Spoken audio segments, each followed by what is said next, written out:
បេះដូងដ៏ស្អាតស្អំមិនធ្លាប់មានស្នេហាមិនធ្លាប់ជួបការឈឺចាប់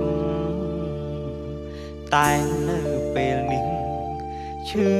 ស្ទើរស្លាប់បាំងតែមនុស្សបោកចិត្តខ្លាចហើយស្នេហារៀងនឹងការឈឺចាំឈឺស្ទើរស្លាប់ពីបាទ្រាំបេះដូងកំសត់អើយត្រូវតែរឹងមាំត្រូវតែខំទ្រាំរស់ក្នុងភៀមឈឺចាប់ធ្វើជាមនុស្សស្មោះត្រូវគេក្បត់រួមនៅជាផ្សារហេតុអ្វីព្រំលីខិតមិនមេត្តារឿងមួយមនុស្សស្មោះមានកម្មពីសាងពីជាតិណា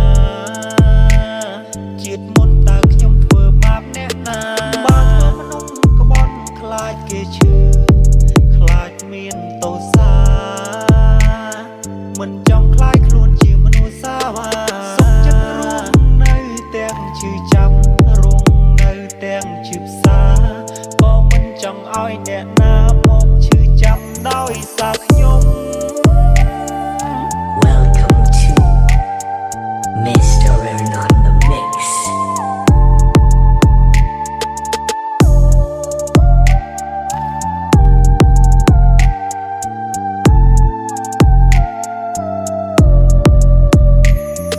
ខ្លាចហើយស្នេហា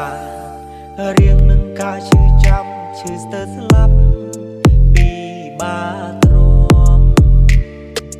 បេះដូងកំសត់អើយត្រូវតែរឹងមាំត្រូវតែខំទ្រាំរស់ក្នុងភៀមឈឺចាប់ធ្វើជាមនុស្សស្មោះត្រូវគេក្បត់